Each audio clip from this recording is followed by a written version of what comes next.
On November 27th, Larian just revealed a massive update is coming in 2025, which includes 12 new subclasses. Let's check out the full blog post now. So, Larian says, like an aged mentor in an inspiring 1980s film montage, we're filled with pride seeing all the mods you've been crafting and using since the release of our official mod tools in September. In just under 3 months, you've uploaded more than 3,000 mods, downloaded over 70 million, and created a spell to turn your enemies into cheese. Very nice, just like a copy of the genie in the Circus of the Last Days. For those of you looking for an introduction to using mods, head over to Larian Channel from Hell, where Eoif will break things down and shine a spotlight on a few choice recommendations. While we'll be wrapping up our feature-heavy updates for Baldur's Gate 3 soon, this is not yet the end for our mod tools. With the continued support of mod authors in the community testing out new features, we have big updates yet to come, including adding even more functionality to let you tell your own stories. But before we bid Faerun adieu in search of stranger shores, we have one more major patch waiting around the corner. Arriving next year, this update will introduce some of the most eagerly awaited features to Baldur's Gate 3, crossplay and photo mode, along with 12 new subclasses. I am so excited. Let's take a look at what you can expect to see in patch 8. And everyone thought patch 7 was the end, but it's not. So crossplay, Larian says, whether you're joining PS5 players from your PC or jumping into a game with Mac users from your Xbox, Baldur's Gate 3 multiplayer will soon feature full cross-platform progression, including crossplay, just as the gaming gods intended. Once the update is live, you'll be able to invite your friends to join your crossplay lobby directly, regardless of platform, and find available multiplayer lobbies with friends on other systems using the Larian network. Very, very cool. I know a ton of people have been waiting for this update. On that note, Baldur's Gate 3 is currently 20% off on Steam, GOG, and PlayStation. That's awesome. All right, subclasses. Patch 8 will introduce a new way to play your favorite classes, adding one new subclass for each of the existing Bard, Barbarian, Cleric, Druid, Paladin, Fighter, Monk, Ranger, Rogue, Sorcerer, Warlock, and Wizard classes in the game. Expect new abilities, animations, VFX, summons, and cantrips, and unique voiced dialogue lines for the Oathbreaker Knight with written reactivity for Oathbreakers, along with a touch of homebrewing on certain actions to enhance your role-playing experience. All right, Bard, College of Glamour. As a College of Glamour Bard, you'll find you have the power to heal friends and command enemies in equal measure. Cast Mantle of Inspiration to bestow your allies with 5 temporary hit points, and should an enemy attack while it is cast, they'll find themselves charmed. Play your hand correctly and you'll be able to use this to your advantage with Mantle of Majesty. Target charmed enemies and you can command them to flee, move closer, freeze, drop to the ground, or drop their weapon. So this sounds a lot like Command, the Mantle of Majesty. Pretty much sounds quite similar. Barbarian, Path of Giants. Opt for the Path of Giants and your newfound giant strength will make it easier for you to yeet your friend and foe alike. Forget chugging potions to pump those muscles. These barbarians benefit from the Giant's Rage passive that grants both strength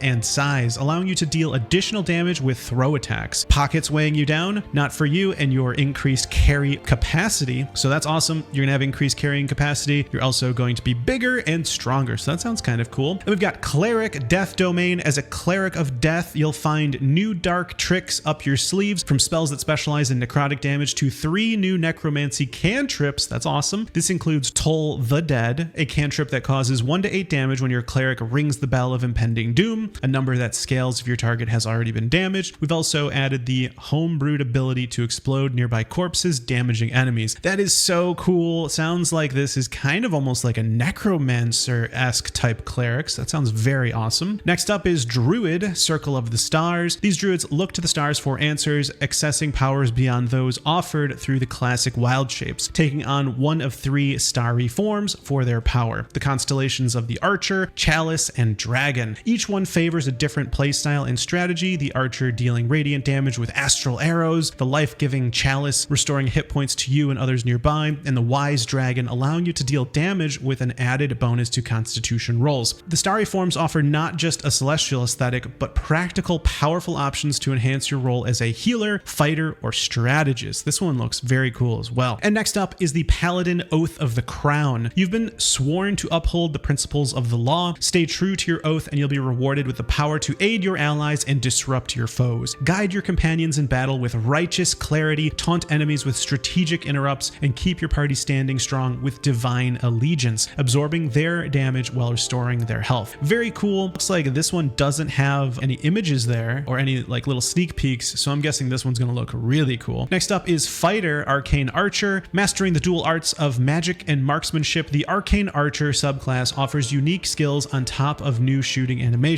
Banish foes to the Feywild, removing them from the battlefield for a turn, or unleash psychic damage that forces enemies to make a wisdom saving throw or be blinded until the start of their next turn. This one looks pretty cool. Kind of reminds me of the Arcane Trickster, but very cool indeed. Next up is Monk, the Drunken Master. Putting the brew in homebrew. As the Drunken Master, you have the ability to consume alcohol straight from your inventory, as well as drink from bottles you see around the Sword Coast in order to recover ki. That's really cool. By sharing the bottle with your enemies using Intoxicating Strike, you'll generate a buff towards your armor class and your chance to hit drunken targets. Drunk enemies are also susceptible to the Drunken Master's other abilities like Sobering Realization, which sobers up drunk targets, dealing physical and psychic damage. This is very cool. I love the theme, Drunken Master. Very, very cool. Not to mention Monk is already such a strong class. I can't wait to try that one out. And next up is the Ranger, Swarmkeeper. The Swarmkeeper subclass provides rangers with 3 kinds of deadly swarms to assist them in combat. The Cloud of Jellyfish deals extra lightning damage, potentially shocking your enemy. The Flurry of Moths deal psychic damage, giving you the potential to blind your enemy. And the Legion of Bees deals piercing damage and forces the enemy to make a strength saving throw or be knocked back 15 feet. Each swarm also has the ability to provide you with teleportation capabilities. This is really cool. Really excited to see this one. I love pets, but I feel like Baldur's Gate 3 didn't really scratch the pet itch that I have, so this one could be kind of cool. And next up is the Rogue Swashbuckler. This rogue subclass introduces a range of new actions fit for the piratical life. Play dirty by tossing sand at enemies to blind them, flick your weapon at an enemy to disarm them, or use your new fancy footwork passive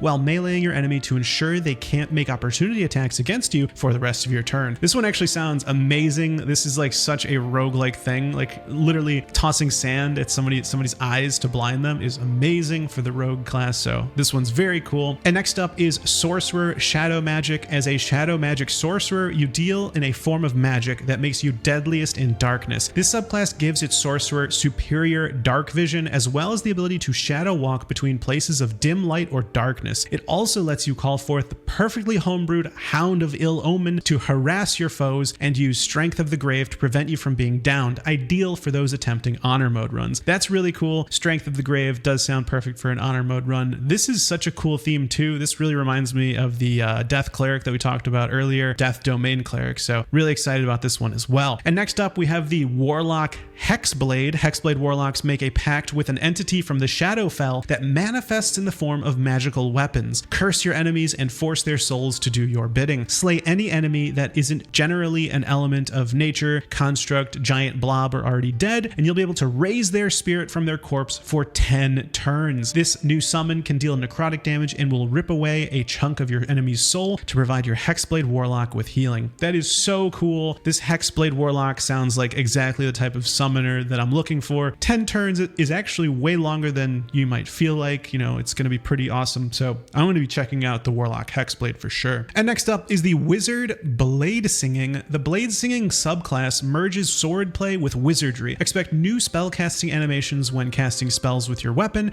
a new blade song ability to grant you supernatural speed, agility, and focus, plus gives you a bonus to any constitution saving throw you make. This looks very cool. I love when wizards or any type of spellcaster uses swords. I feel like that's just such a cool theme. So those are the 12 new subclasses. We're gonna move on to photo mode now. Finally, you can stop using pictures of fish you've caught on your dating profile and start snapping photos with your Hound of Ill Omen. Photo mode is coming to Baldur's Gate 3 in patch 8. Baldur's Gate 3's photo mode is a little like a photo booth that lets you set up pretty much any shot you'd like. This new feature introduces a whole slew of options to let you customize and edit your in-game photography with various levels of freedom depending on whether you're using it while adventuring or during combat, dialogue, and cinematic scenes. And they talk about camera settings next, toggleable from the HUD, located near the minimap, or by using the hotkey binding F9 on PC and by pressing both analog sticks at the same time on console. You'll get to choose which character you want to take center stage, determine their best side, and adjust the camera position to suit. As long as they're in your party while you're adventuring, you'll be able to line up your scene scene perfectly, including summons and those in a wild shape. For all budding virtual photographers, you can also turn on the camera reticle and composition grid to make sure you're lining up the perfect shot. Awesome. This is so cool. You know, Baldur's Gate 3 is such a cinematic masterpiece that frankly, this is such a perfect feature. I mean, honestly, there's just so much beauty in the game. Everything is just so beautiful. So this is awesome. And next up is lens settings. Determining the angle and sorted the positioning, you'll be able to jump over to the lens settings where you can play around with the field of view, exposure, depth of field, and focus. Very cool. Lots of settings there. That's really awesome. Next up, we have scene settings. NPC ruining your shot. Toggle off either playing party NPC or enemy characters, and now you're ready for your close-up. Or if you're feeling creative, set the scene for a full-on Faerun musical. Choose a set facial expression plus a range of over 40 static and animated poses, each with multiple variations to help give you the perfect layout. So many options for this photo mode, it's crazy. Internal playtesting, Larian says, for patch 8 is already well underway, and we wanted to highlight just a couple of the great shots our playtesters have been grabbing using photo mode and how they chose to edit them. Very, very cool from Larian. And next up is post-processing effects. While you won't be able to adjust your party play or play around with lens and camera settings during cinematic scenes and dialogues, you'll be able to color grade your shot and experiment with contrast, saturation, highlights, brightness, and vignette. This is a picture of the Morphic Pool by Celia Medveskig,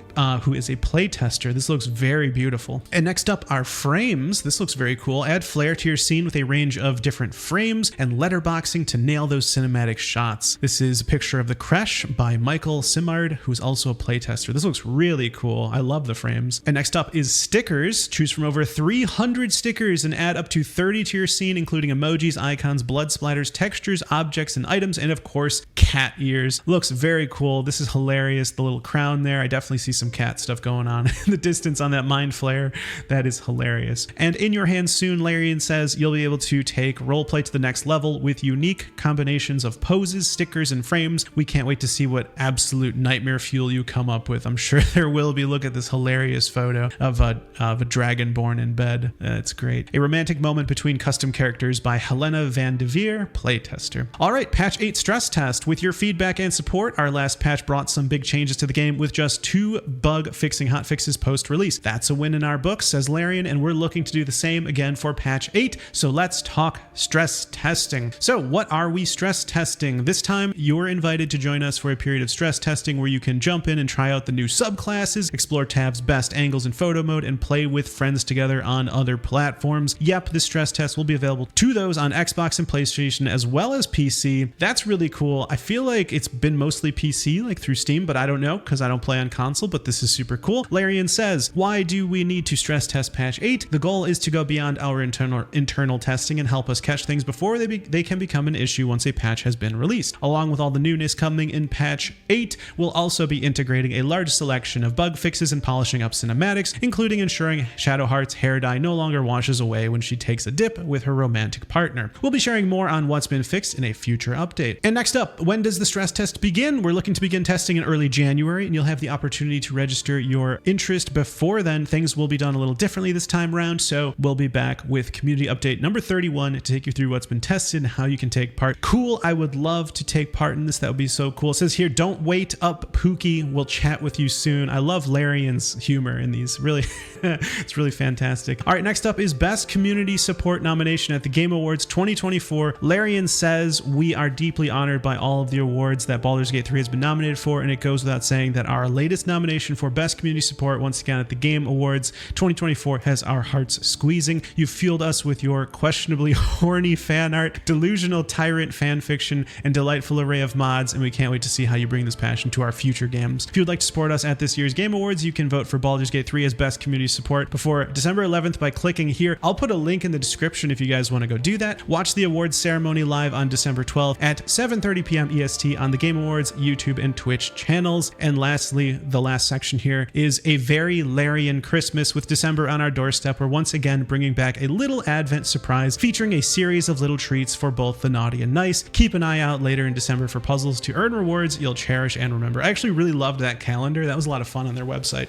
Anyways, that's it for this video, guys. I just read through everything Larian had just posted in their blog post. I'm super excited for patch 8. I got to try these new subclasses. That's absolutely going to be my thing. If you guys like the video, don't forget to hit like and subscribe, and I'll see you in the next video. Take care.